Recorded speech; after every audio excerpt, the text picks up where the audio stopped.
ಸ್ನೇಹಿತರೆ, ಅತ್ಯಂತ ಬಲಿಷ್ಠವಾದ ನಾಯಕತ್ವದ ಹೈಕಮಾಂಡನ್ನು ಹೊಂದಿದ್ರೂ ಕೂಡ ರಾಜ್ಯದ ಬಿಜೆಪಿಯ ಭಿನ್ನಮತ ಆದಿಬೀದಿಗೆ ಬಂದಿದ್ದು, ಪರಸ್ಪರ ಎರಡು ಗುಂಪುಗಳ ನಡುವಿನ ಒಂದು ತಿಕ್ಕಾಟ ಇದೀಗ ನಿಜಕ್ಕೂ ಕೂಡ ಬಿಜೆಪಿಗೆ ರಾಜ್ಯದಲ್ಲಿ ಒಂದು ಭವಿಷ್ಯ ಇಲ್ವಾ ಅನ್ನುವ ಒಂದು ಚರ್ಚೆಯನ್ನು ಹುಟ್ಟಾಕಿದೆ. ಎರಡೂ ಬಣದ ನಾಯಕರ ಪರ ಹಾಗೂ ವಿರೋಧ ಹೇಳಿಕೆಗಳನ್ನು ಬಿಜೆಪಿಯ ಕಾರ್ಯಕರ್ತರು ಸ್ಪಷ್ಟವಾಗಿ ಎರಡು ಬಣಗಳಾಗಿದ್ದು, ನಿಜಕ್ಕೂ ಕೂಡ ಬಿಜೆಪಿಯ ರಾಷ್ಟ್ರೀಯ ನಾಯಕತ್ವಕ್ಕೆ ಕರ್ನಾಟಕದ ಬಿಜೆಪಿಯ ಈ ನಡೆ ಒಂದು ರೀತಿಯ ಆತಂಕವನ್ನು ತಂದೊಡ್ಡಿದೆ ಅಂದರೆ ತಪ್ಪಾಗೋದಿಲ್ಲ.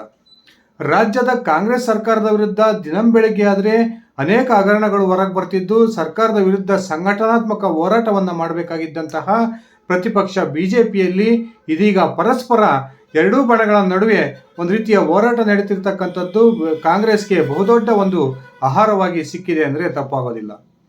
ಹೌದು ಸ್ನೇಹಿತರೆ, ಬಿಜೆಪಿಯ ಒಂದು ಒಗ್ಗಟ್ಟು ಪ್ರದರ್ಶನದೊಂದಿಗೆ ರಾಜ್ಯದ ಕಾಂಗ್ರೆಸ್ ಸರ್ಕಾರವನ್ನು ಇಕ್ಕಟ್ಟಿಗೆ ಸಿಲುಕಿಸಬೇಕಾಗಿದ್ದಂತಹ ಪ್ರತಿಪಕ್ಷದ ಸ್ಥಾನದಲ್ಲಿರ್ತಕ್ಕಂಥ ಬಿಜೆಪಿ ಒಳ ಜಗಳದಿಂದ ಬೇಸತ್ತು ಹೋಗಿದೆ.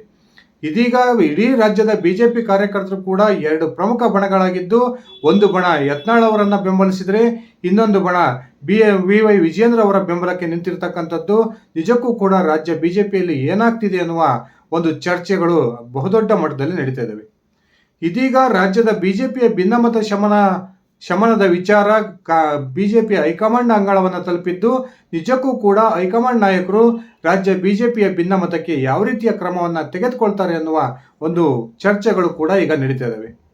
ರಾಜ್ಯ ಬಿಜೆಪಿಯ ಭಿನ್ನಮತ ಶಮನಕ್ಕೆ ಸಂಧಾನ ಸೂತ್ರವೋ ಅಥವಾ ಶಿಸ್ತು ಕ್ರಮವೋ, ಈ ಎರಡೂ ಆಯ್ಕೆಗಳಲ್ಲಿ ಯಾವ ಆಯ್ಕೆಯನ್ನು ಬಿಜೆಪಿಯ ರಾಷ್ಟ್ರೀಯ ನಾಯಕರು ತೆಗೆದುಕೊಳ್ತಾರೆ ಅನ್ನುವ ಒಂದು ಕುತೂಹಲ ಬಿಜೆಪಿ ಕಾರ್ಯಕರ್ತರಲ್ಲಿದೆ ಅಂದರೆ ತಪ್ಪಾಗೋದಿಲ್ಲ.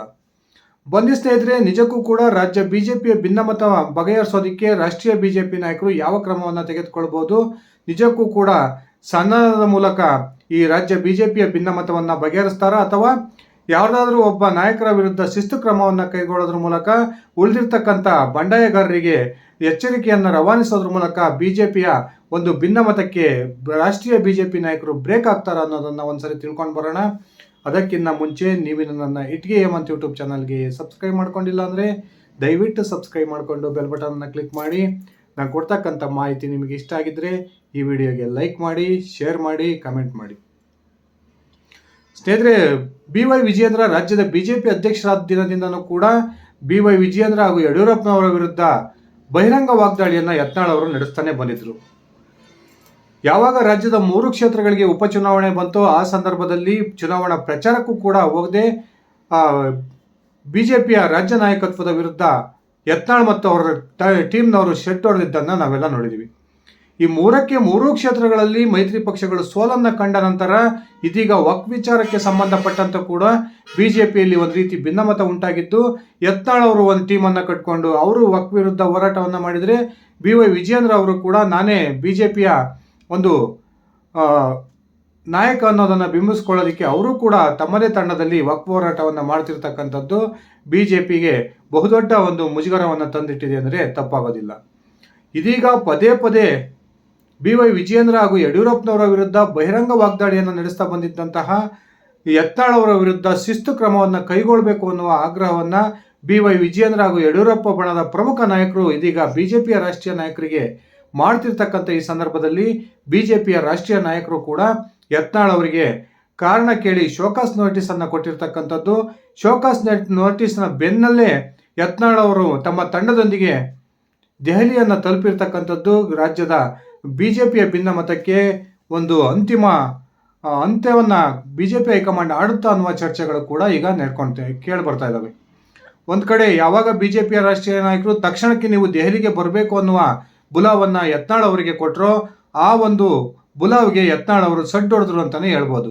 ಜೆ.ಪಿ. ನಡ್ಡಾ ಅವರೇ ಖುದ್ದು ಯತ್ನಾಳ್ ಅವರಿಗೆ ಕರೆ ಮಾಡಿ ನೀವು ದೆಹಲಿಗೆ ತಕ್ಷಣಕ್ಕೆ ಹೊರಟು ಬರಬೇಕು ಅನ್ನುವ ಸೂಚನೆಯನ್ನು ಕೊಟ್ಟಂಥ ಸಂದರ್ಭದಲ್ಲಿ ಯತ್ನಾಳ್ ತಮ್ಮ ರಾಷ್ಟ್ರೀಯ ಬಿಜೆಪಿ ನಾಯಕರಿಗೆ ಹೇಳ್ತಾರೆ, ನಾನು ಯಾವುದೇ ಕಾರಣಕ್ಕೂ ಕೂಡ ದೆಹಲಿಗೆ ಒಬ್ಬನೇ ಬರೋದಿಲ್ಲ, ನಾನು ಬರೋದಾದರೆ ನನ್ನ ತಂಡದೊಂದಿಗೆ ಬರ್ತೀನಿ, ನೀವು ನನ್ನೊಬ್ಬನನ್ನೇ ಕರೆಸೋದು, ಅಲ್ಲಿ ನನ್ನ ಸಮಾಧಾನ ಮಾಡಿ ವಾಪಸ್ ಕಳಿಸೋದು ಇದೇ ಆಗುತ್ತೆ.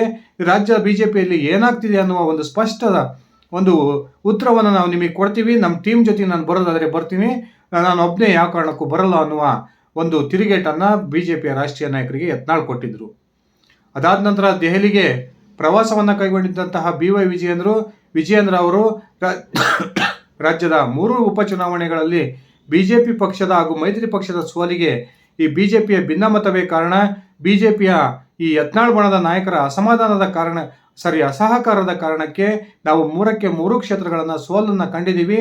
ತಕ್ಷಣಕ್ಕೆ ಯತ್ನಾಳ್ ಮತ್ತು ಅವರ ಟೀಮ್ನ ವಿರುದ್ಧ ನೀವು ಕ್ರಮವನ್ನು ಕೈಗೊಂಡು ಬಿಜೆಪಿಯನ್ನ ಒಂದು ರೀತಿಯ ಭಿನ್ನಮತಕ್ಕೆ ಬ್ರೇಕ್ ಹಾಕಬೇಕು ಅನ್ನುವ ಆಗ್ರಹವನ್ನು ಮಾಡಿ ಬಂದಿದ್ರು ಅನ್ನುವ ಒಂದು ಸ್ಪಷ್ಟ ಸೂಚನೆಗಳು ಸಿಕ್ಕಿದ್ವು. ಇದೀಗ ಹೈಕಮಾಂಡ್ ನಾಯಕರ ಬುಲಾವಿನ ಮೇರೆಗೆ ದೆಹಲಿಯ ಪ್ರವಾಸವನ್ನು ಕೈಗೊಂಡಿರ್ತಕ್ಕಂಥ ಯತ್ನಾಳ್ ಅಲ್ಲಿ ತಮ್ಮ ಅಹವಾಲುಗಳನ್ನು ಬಿಜೆಪಿಯ ರಾಷ್ಟ್ರೀಯ ನಾಯಕರ ಮುಂದೆ ಈಗಾಗಲೇ ಇಡ್ತಾರೆ ಅಂತ ಮಾತುಗಳು ಕೇಳಿ ಬರ್ತಾ ಇದ್ದಾವೆ.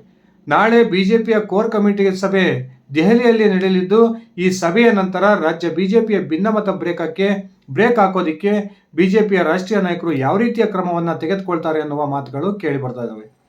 ಒಂದು ಕಡೆ ಯತ್ನಾಳ್ ಅವರ ಟೀಮನ್ನು ಸಮಾಧಾನಗೊಳಿಸಿ ವಿಜಯೇಂದ್ರ ಮತ್ತು ಯತ್ನಾಳ್ ಅವರ ನಡುವೆ ಒಂದು ಸಮನ್ವಯ ತರೋ ಸಂಧಾನ ಸೂತ್ರಕ್ಕೆ ಬಿಜೆಪಿ ರಾಷ್ಟ್ರೀಯ ನಾಯಕರು ಕೈ ಹಾಕ್ತಾರ, ಅಥವಾ ಯತ್ನಾಳ್ ಮತ್ತು ಅವರ ಟೀಮ್ ವಿರುದ್ಧ ಅಥವಾ BY ವಿಜಯೇಂದ್ರ ಅವರನ್ನ ರಾಜ್ಯಾಧ್ಯಕ್ಷ ಸ್ಥಾನದಿಂದ ಕೆಳಗಿಳಿಸುವ ಶಿಸ್ತು ಕ್ರಮಕ್ಕೆ ಬಿಜೆಪಿ ರಾಷ್ಟ್ರೀಯ ನಾಯಕರು ಮುಂದಾಗ್ತಾರ ಅನ್ನುವ ಚರ್ಚೆಗಳು ಕೂಡ ನಡೀತಿದ್ದಾವೆ.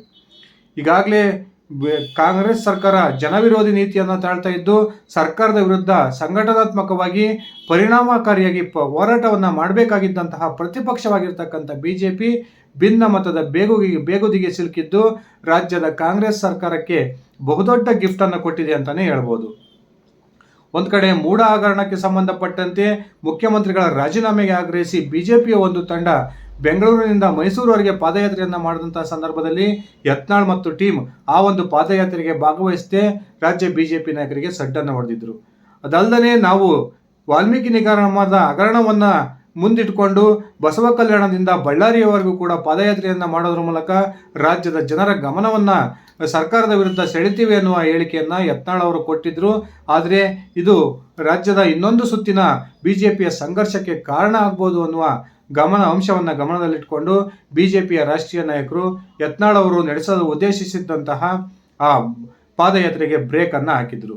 ಇದೀಗ ವಾಕ್ವಿಚಾರಕ್ಕೆ ಸಂಬಂಧಪಟ್ಟಂತೆ ಯತ್ನಾಳ್ ತಮ್ಮದೇ ಆದಂತಹ ಒಂದು ತಂಡವನ್ನು ಕಟ್ಟಿಕೊಂಡು ಬೀದರ್ನಿಂದ ಒಂದು ಸಮಾವೇಶಗಳನ್ನು ನಡೆಸ್ತಾ ಬರ್ತಾ ಇದ್ರೆ, ಇನ್ನೊಂದು ಕಡೆ ಈ ಕೋಲಾರದ ಕುರುಡುಮಲೆಯಿಂದ BY ವಿಜಯೇಂದ್ರ ಬೆಂಬಲಿಗರು ಒಂದು ರೀತಿಯ ಸಮಾವೇಶಗಳನ್ನು ನಡೆಸ್ತಾ ಪ್ರವಾಸವನ್ನು ಕೈಗೊಳಿಸ್ತಾ ಇರತಕ್ಕಂಥದ್ದು ನಿಜಕ್ಕೂ ಕೂಡ ಬಿಜೆಪಿಯಲ್ಲಿ ಏನಾಗ್ತದೆ ಎನ್ನುವ ಒಂದು ಚರ್ಚೆಗಳು ಬಿಜೆಪಿಯ ಕಾರ್ಯಕರ್ತರಲ್ಲಿ ಉಟ್ಕೊಂಡಿದ್ದಾವೆ. ಈಗಾಗಲೇ ಬಿಜೆಪಿ ಕಾರ್ಯಕರ್ತರು ಕೂಡ ಈ ಒಂದು ಬಿಜೆಪಿಯ ಭಿನ್ನಮತಕ್ಕೆ ಶೀಘ್ರವೇ ಬ್ರೇಕ್ ಆಗಬೇಕು ಅನ್ನುವ ಆಗ್ರಹವನ್ನು ಬಹಿರಂಗವಾಗಿ ಹೇಳಿಕೆಯನ್ನು ಕೊಡ್ತಾ ಇದ್ದು, ನಿಜಕ್ಕೂ ಕೂಡ ಬಿಜೆಪಿಯ ರಾಷ್ಟ್ರೀಯ ನಾಯಕರು ಈ ರಾಜ್ಯ ಬಿಜೆಪಿಯ ಭಿನ್ನಮತ ಶಮನಕ್ಕೆ ಯಾವ ರೀತಿಯ ಕ್ರಮವನ್ನು ಕೈಗೊಳ್ತಾರೆ ಅನ್ನೋದು ನಾಳೆ ನಡೀತಿರ್ತಕ್ಕಂಥ ಕೋರ್ ಕಮಿಟಿಯ ಸಭೆಯ ನಂತರ ಒಂದು ಬಹಿರಂಗ ಆಗುತ್ತೆ ಅನ್ನುವ ಮಾತುಗಳು ಕೂಡ ಕೇಳಿ ಬರ್ತಾ ಇದ್ದಾವೆ. ಒಂದು ವೇಳೆ ಯತ್ನಾಳ್ ಅವರನ್ನ ಪಕ್ಷದಿಂದ ಹೊರ ಹಾಕಿದ್ದೆ ಆದರೆ ಅದು ಉತ್ತರ ಕರ್ನಾಟಕ ಭಾಗದಲ್ಲಿ ಬಿಜೆಪಿಗೆ ಬಹುದೊಡ್ಡ ಹೊಡೆತವನ್ನು ಕೊಡಬಹುದು ಅನ್ನುವ ಚರ್ಚೆಗಳು ಕೂಡ ನಡೀತಾ ಇದ್ರೆ, ಇನ್ನೊಂದು ಕಡೆ BY ವಿಜಯೇಂದ್ರ ಅವರನ್ನ ರಾಜ್ಯಾಧ್ಯಕ್ಷ ಸ್ಥಾನದಿಂದ ತಕ್ಷಣಕ್ಕೆ ಕೆಳಗಿಳಿಸಿದ್ದೆ ಆದರೆ ಅದು BS ಯಡಿಯೂರಪ್ಪನವರ ಕೋಪಕ್ಕೆ ಕಾರಣ ಆಗುತ್ತೆ. ಈಗಾಗಲೇ 2 ಚುನಾವಣೆಗಳಲ್ಲಿ ಯಡಿಯೂರಪ್ಪನವರನ್ನ ಕಡೆಗಣಿಸಿ ಬಿಜೆಪಿ ಬಹುದೊಡ್ಡ ಹೊಡೆತವನ್ನು ತಿಂದಿರತಕ್ಕಂಥದ್ದನ್ನು ನಾವೆಲ್ಲ ನೋಡಿದ್ದೀವಿ. ಈ ಕಾರಣಕ್ಕೆ ಯತ್ನಾಳ್ ಅವರ ಮೇಲೆ ಕ್ರಮವನ್ನು ಕೈಗೊಳ್ಳಬೇಕೋ ಅಥವಾ ಎರಡೂ ಟೀಮ್ನವರನ್ನ ಕೂರಿಸಿ ಸಂಧಾನವನ್ನು ಮಾಡಬೇಕು ಅನ್ನುವ ಗೊಂದಲದಲ್ಲಿ ಇದೀಗ ಬಿಜೆಪಿಯ ರಾಷ್ಟ್ರೀಯ ನಾಯಕರು ಇದ್ದಾರೆ ಅನ್ನುವ ಒಂದು ಮಾತುಗಳು ಕೇಳಿ ಬರ್ತಾ ಇದ್ದಾವೆ. ಸ್ನೇಹಿತರೆ, ನಿಮ್ಮ ಅಭಿಪ್ರಾಯದ ಪ್ರಕಾರ ರಾಜ್ಯ ಬಿಜೆಪಿಯ ಭಿನ್ನಮತ ಶಮನಕ್ಕೆ ಸಂಧಾನ ಸೂತ್ರ ಉಪಯೋಗಿಸಿದ್ರೆ ಒಳ್ಳೆಯದಾಗುತ್ತೋ ಅಥವಾ ಯಾವುದಾದ್ರೂ ಒಬ್ಬ ನಾಯಕನ ವಿರುದ್ಧ ಶಿಸ್ತು ಕ್ರಮವನ್ನು ಕೈಗೊಳ್ಳಬೇಕಾ? ದಯವಿಟ್ಟು ಕಮೆಂಟ್ ಮಾಡಿ. ಇದಿಷ್ಟಾಗಿತ್ತು ನನ್ನ ಇವತ್ತಿನ ಈ ವಿಡಿಯೋ. ನಾನು ಕೊಟ್ಟಿರ್ತಕ್ಕಂಥ ಮಾಹಿತಿ ನಿಮ್ಗೆ ಇಷ್ಟ ಆಗಿದ್ದರೆ ಈ ವಿಡಿಯೋಗೆ ಲೈಕ್ ಮಾಡಿ, ಶೇರ್ ಮಾಡಿ, ಕಮೆಂಟ್ ಮಾಡಿ. ನೀವು ನನ್ನ ಇಟ್ಗೆ ಮಂತ್ ಯೂಟ್ಯೂಬ್ ಚಾನಲ್ಗೆ ಸಬ್ಸ್ಕ್ರೈಬ್ ಮಾಡ್ಕೊಂಡಿಲ್ಲ ಅಂದರೆ ದಯವಿಟ್ಟು ಸಬ್ಸ್ಕ್ರೈಬ್ ಮಾಡಿಕೊಂಡು ಬೆಲ್ ಬಟನ್ನ ಕ್ಲಿಕ್ ಮಾಡಿ. ಧನ್ಯವಾದಗಳು ಸ್ನೇಹಿತರೆ, ಶುಭ ದಿನ.